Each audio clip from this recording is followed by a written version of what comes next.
One Zambia, one nation, good evening and thank you for joining us on the main news. I'm Hebet Mutabi and our sign language interpreter is Pastor Samson Mwale. We take a look at the top stories. President Edgar Lungu says government has keen interest in the growth of the private sector entities regardless of size.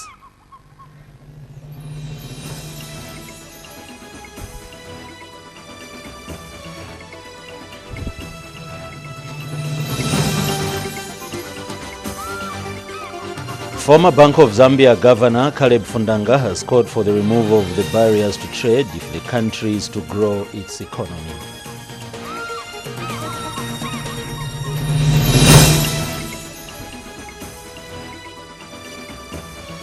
Government says no one can own shares in Zambia National Broadcasting Corporation, ZNBC, because it is a statutory body owned by the people of Zambia.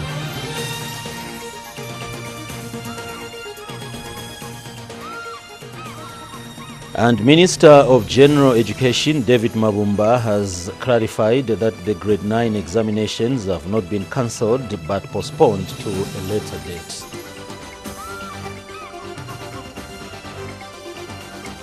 Here now is the news in detail. President Edgar Lungu says government has keen interest in the growth of the private sector entities regardless of size.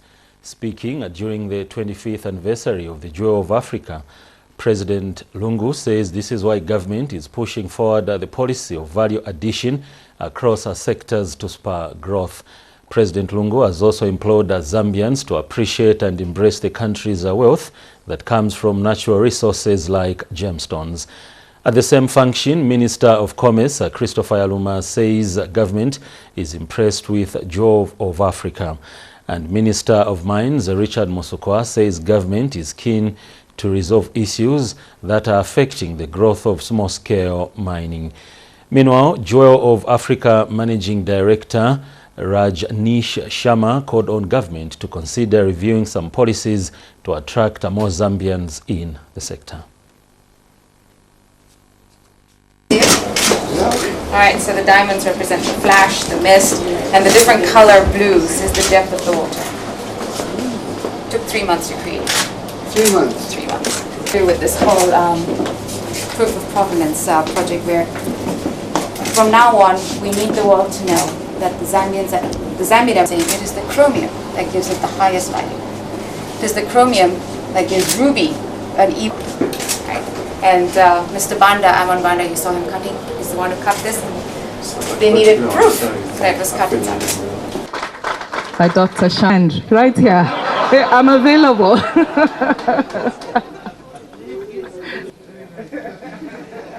Value addition to minerals is one of the strategies outlined in the 7th National Development Plan to diversify the economy and create jobs. Having been implementing the plan for 2 years, we should begin to see results in the form of an increase in or indeed expansion of existing industries, adding value to minerals. Jewel of Africa, as we have heard, is celebrating 25 years of existence, demonstrating that value addition to minerals, gemstones in particular, is a viable business venture. Gemstones are abundant in Zambia, and the market for the finished products, that is jewelry, is unlimited. But allow me at this point to just say that let's learn to appreciate beauty as Zambians.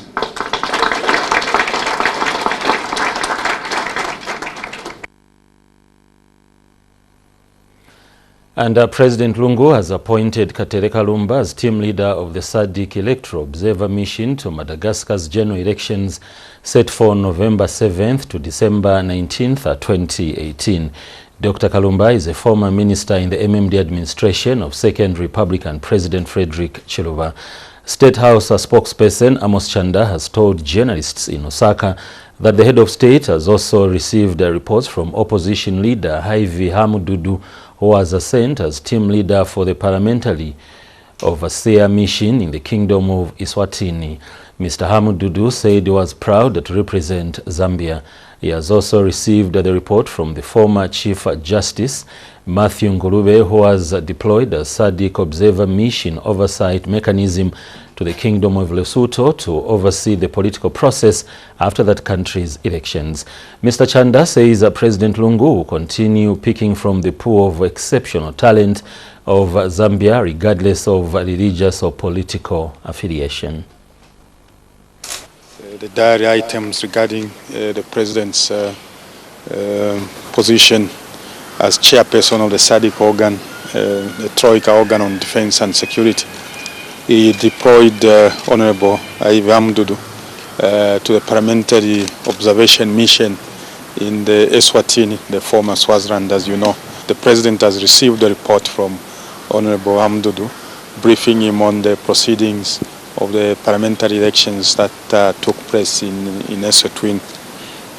The President has also received a report from former Chief Justice, Honorable Matthew Ngulube, who was deployed under the SADC observation mission, the oversight mechanism to the Kingdom of Lesotho, to oversee the political process that is looking at uniting the country. As you know, there's been a lot of political turmoil. I'm glad to report to you that the Kingdom of Eswatini held successful parliamentary elections. And the Kingdom of Eswatini has a unique electoral system that is based on constituencies. And the candidates there run in their individual merit, not on a political party. And that is their system as provided by the law. And my mission there as an envoy of His Excellency the President was to meet all the stakeholders involved in the elections, and also to see how the Kingdom of Eswatini was prepared to hold elections as set out in the SADC guidelines and principles governing democratic elections. Meanwhile, President Edgar Lungu has met British High Commissioner to Zambia, Fergus Cochrane Diet, at State House. President Lungu and Mr. Very well. Diet discussed a wide range of issues. During the meeting, the British envoy also congratulated President Lungu on Zambia's 54th independence anniversary, which fell yesterday.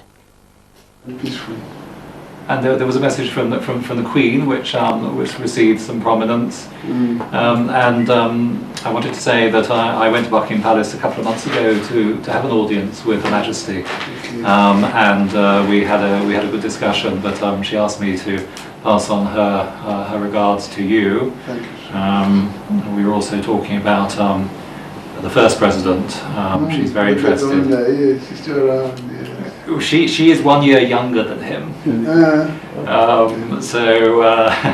I think when you reach that age, you become even more interested in other people of your cohort. Yeah, we wish them well, and at that age, I'm sure they have a lot of history and experience to share with us. An enormous amount.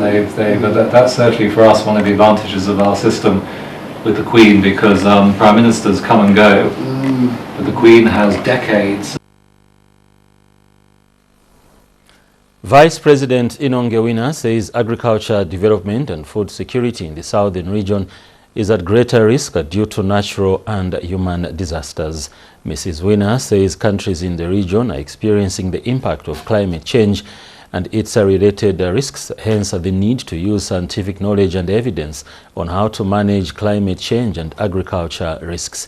The Vice President was speaking in Lusaka this morning when she officiated at the Common Market for Eastern and Southern Africa, COMESA African Regional 2-Day Forum on Climate Risks and Food Security Resilience that has been organized by the World Bank and COMESA. And speaking in a speech read for her by the Assistant COMESA Secretary General, Administration and Finance, Davy Haman, COMESA Secretary General Chileshe Kapwepwe says there is need for high-level awareness on the risks of climate change. Meanwhile, World Bank Director, Agriculture Global Practice, Simeon Uhui, says that the World Bank is committed to addressing climate risks and food security resilience. Need for us to begin to share experiences and use scientific knowledge and evidence with a view to informing how we manage climate change and agriculture risks, and to ensure food security resilience. You may wish to note that this is a matter that rests high on the agenda of my government and is reflected in the 7th National Development Plan. Beyond the financing, good policy is critical. Farmers require the mix of incentive to adopt needed adaptation and mitigation measures.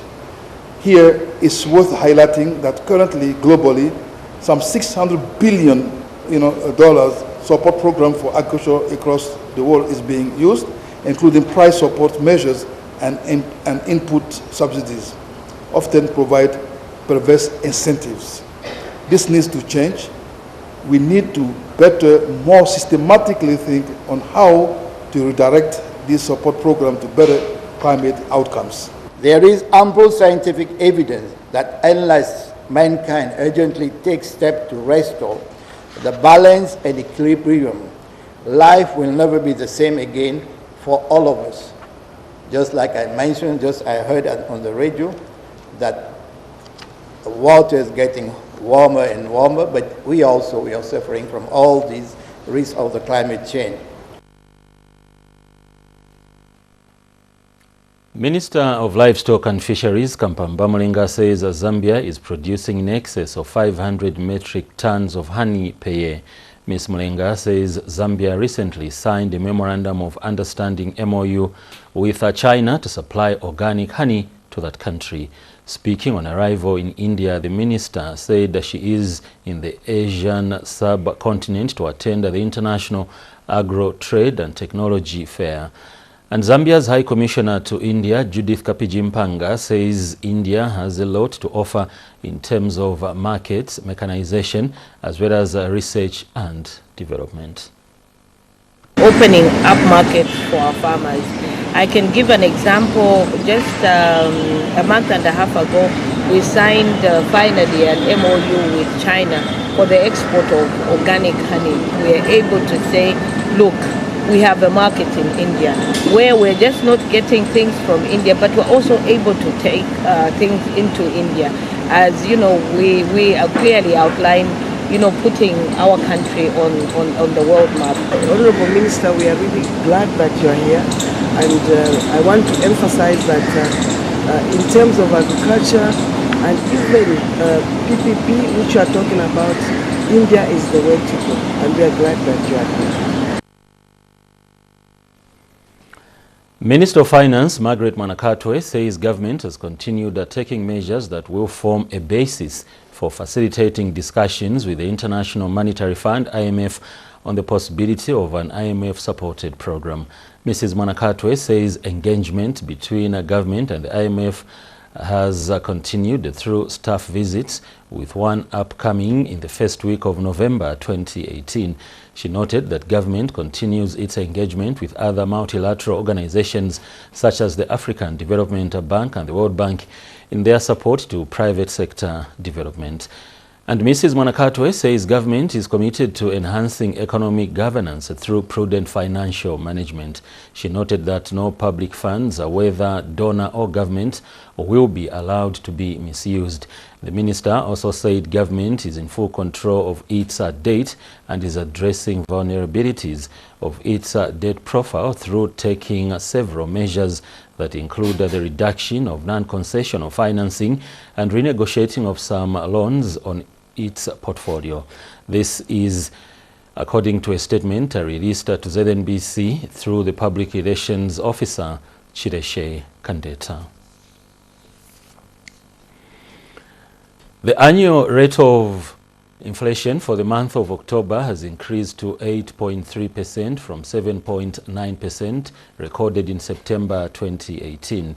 Acting Director of Census and Statistics, Goodson Sinyenga, explained that the increased inflation rate entails that prices for goods and services increased by 8.3% between October 2017 to October 2018. Mr. Sinyenga says that the increase in inflation is mainly attributed to the purchase of vehicles, fuels, lubricants and passenger transportation by air. He said Lusaka has recorded the highest provincial contribution of 2.6 percentage points to the overall inflation rate of 8.3% recorded in October 2018.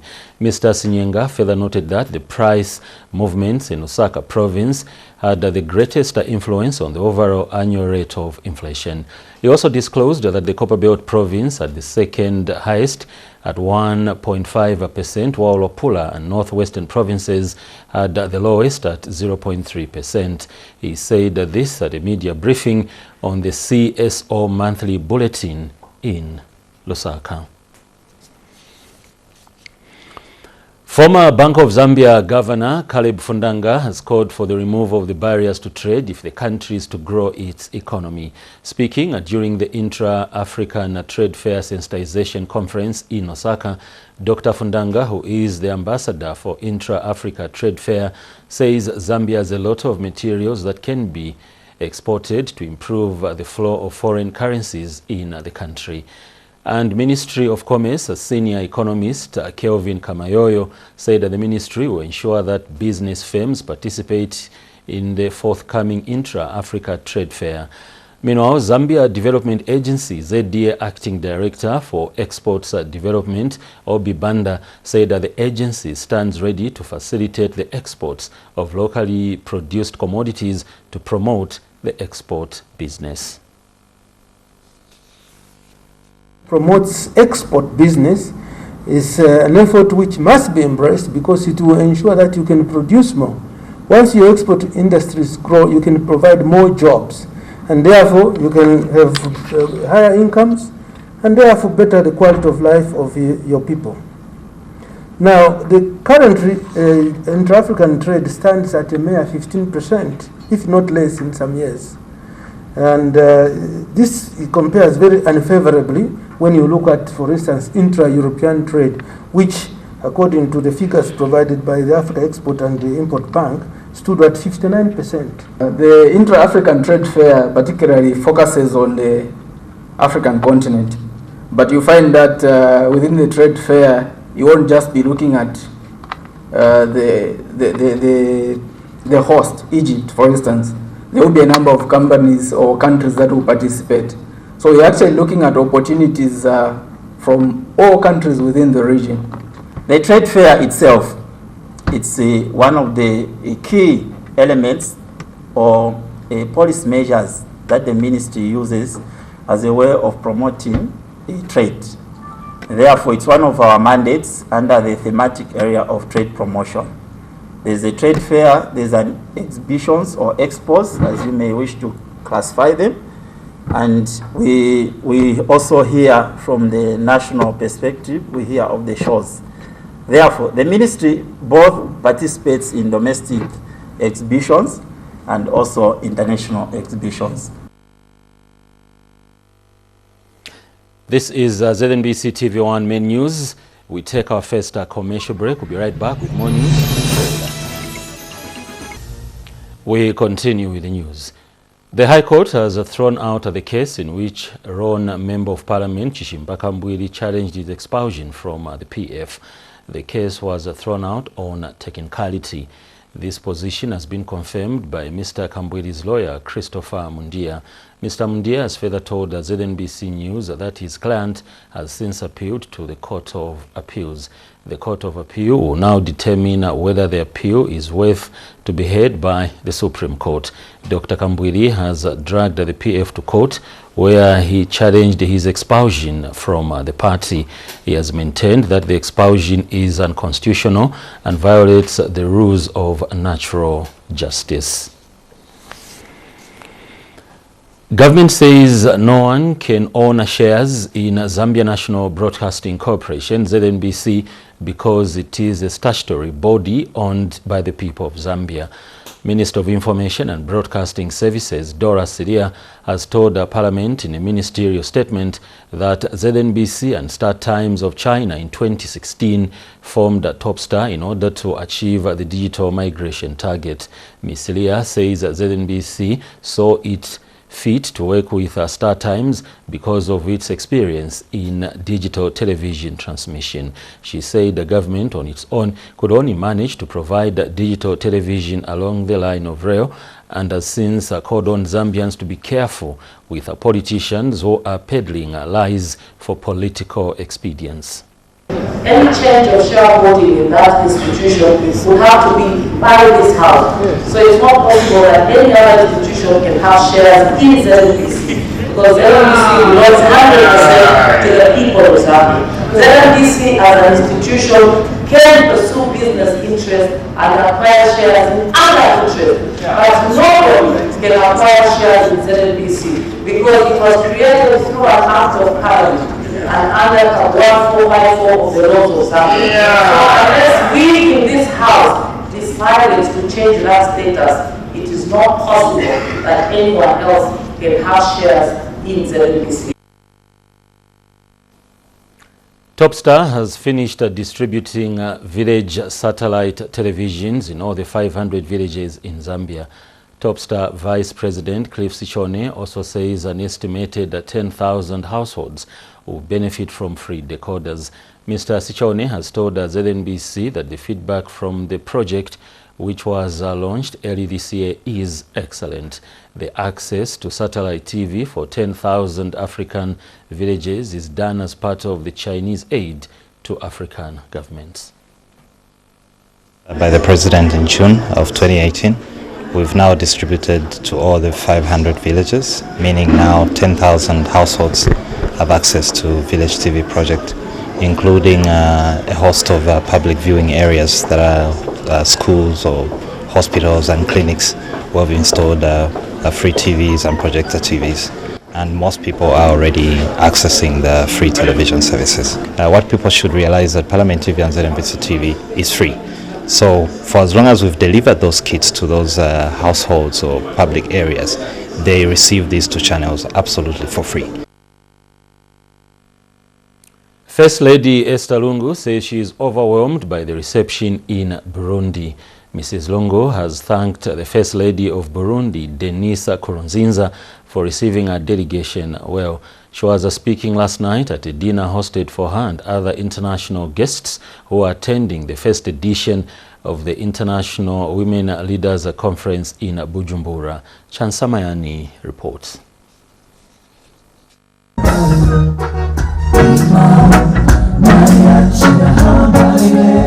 It was a night of praise and worship. The gospel music was so good that even the three first ladies could not resist. This was what characterized the dinner hosted by the First Lady of Burundi, Denise Nkurunziza, for her special guests. The guests, who included First Lady Esther Lungu and her counterpart from the Central African Republic, have gathered in Bujumbura for the first edition of the International Women Leaders Conference. At the dinner, the guests were also shown a documentary on the works of the Ubuntu Foundation, an NGO founded by Mrs. Nkurunziza. And welcoming her guests, Mrs. Nkurunziza, who spoke in French, said the conference is a unique opportunity for the women leaders to make a difference in their countries. And Mrs. Lungu said she was happy with the warm reception by the people of Burundi. Greetings from the Zambian President, His Excellency Mr. Edgar Chagwa Lungu. I would also like to express my gratitude for a very warm welcome accorded to me and my entourage when we arrived here in Burundi. It was a very well organized reception. The three-day conference is being held under the theme, Women of Destiny, Arise, Be Courageous and Act, for the matter concerns you. Chansamayani, ZNBC News, Bujumbura. Government is happy with the pace at which 1,231 water boreholes are being drilled in Western Province. Speaking in Mangango, where the contractor so far drilled 34 boreholes, Water Development Permanent Secretary Eddie Chomba said that the people of the area should be given quality water in the shortest possible time. Patrick Mulenga reports. The tour of duty has now taken him to Mangango, where government is sinking 50 boreholes out of the 1,231 allocated to Western Province. Here, he is accompanied by directors from the Ministry of Water Development and Western Water and Sewerage Company. Permanent Secretary Water Development, Sanitation and Environmental Protection, Dr. Eddie Chomba, has urged the contractor to finish the project before the onset of rains. This is in line with the aspirations of the President as well as the 7th National Development Plan that no one should be left behind. He later checked on the operations of the Mangango Water Supply Scheme, which was constructed by the Japanese government at a cost of 2 million kwacha. This scheme is a typical example of what the government wants to do. Now, this was donated to us by the friends and the peoples of Japan in this village here in Mangango. This is only to make sure that Vision 2030 is realized. And Rural Water Supply Principal Engineer Abel Mananji briefed the Permanent Secretary on the works remaining. That going forward as the financial position improved, these will be some of the points that we. With the completion of the sinking of boreholes and the installation of water pipes, water-related challenges will be history in Western Province. Patrick Mulenga, ZNBC News, Mangango, Kaoma District. We go for a second break. Health news is next. Construction works of what is to be the second largest children's hospital in Wansha on the Copperbelt is moving at a snail's pace despite government paying the contractor 1.2 million kwacha to complete the works. This development has annoyed Luansha Member of Parliament Stephen Chungu. Details in this report. It is supposed to be the second largest children's hospital in the country. This facility is said to conduct brain surgeries among others. The hospital will have 4 specialized wards. This idea of decongesting that place by coming up with this, which will just be used for children. So we are going to close off the children's wing at Thompson Hospital. So all the children's cases will be admitted. The admissions of children cases will be done here. But the pace at which construction works are being done here is disappointing. Luansha Member of Parliament Stephen Chungu is not happy with the development. I'll be frequenting this place, and if it doesn't work according to what is being given to do, I'll be the one to write the first complaint to the Minister of Health so that they cancel, they terminate the contract. Precise Products is the local contractor engaged to work on the project. Despite being summoned to explain why works are moving at a snail's pace, the contractor who has been paid for these works failed to show up. This children's hospital, which is located in Luansha, will have a mortuary and a mother's shelter under the first phase of construction. Over 1.5 million kwacha has so far been spent here. Works here are scheduled for completion before the end of this year. Tamara Mswala, ZNBC News in Luansha. That is all we had in health news. Join us next Tuesday for more. First Republican President Dr. Kenneth Kaunda has relinquished his role as Cavendish University Chancellor. Dr. Kaunda has handed over to fourth Republican President Rupiah Banda, and Dr. Kaunda has urged his successor to take the university to a higher level. Cindy Mulomba reports. After serving as Cavendish University Chancellor for over 10 years, first Republican President Kenneth Kaunda now hands over to his successor. This ceremony has seen fourth Republican President Rupiah Banda takes over as Cavendish University Chancellor. Dr. Kaunda has urged Mr. Banda to work hard as the university needs his dedication during his term of office. I want you to know that it carries heavy responsibilities, and that I have no doubt at all that you continue. In response, Mr. Banda pledged to work hard. like asking me to get into his big shoes in this new responsibility. But Your Excellency, like you always say, it's always prayer first. As soon as we came in here, all of us were given blessings of prayer. I need that as well. And Cavendish University Chairman Avers Banda has thanked Dr. Kaunda for his contribution to the university. We shall all miss you, but as we indicated on Tuesday, you shall remain Chancellor Emeritus. So you're still part of Cavendish University Zambia. Cindy Mulamba, ZNBC News in Lusaka. Minister of General Education David Mabumba has clarified that the grade 9 examinations have not been cancelled but postponed to a later date. Mr. Mabumba has since urged pupils to continue preparing for their examinations. He was speaking during the Independence Day celebrations in Mwense district, and speaking on behalf of freedom fighters, Mishek Musangu called on government to come up with programs aimed at supporting freedom fighters. That is all we had in education news. Join us on Tuesday for more. And as we end the news, we take a look at the headlines again. President Edgar Lungu says government has keen interest in the growth of private sector entities regardless of size.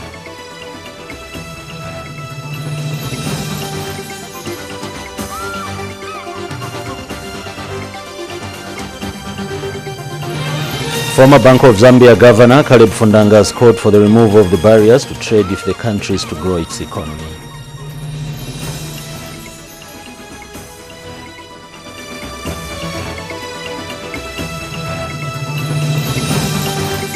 Government says no one can own shares in Zambia National Broadcasting Corporation, ZNBC, because it is a statutory body owned by the people of Zambia.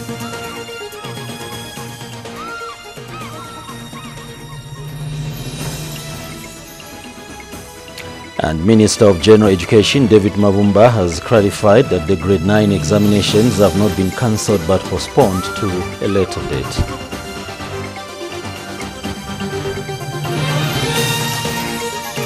That brings us to the end of the news. We are back with more news later this evening at 22 hours. Bye for now.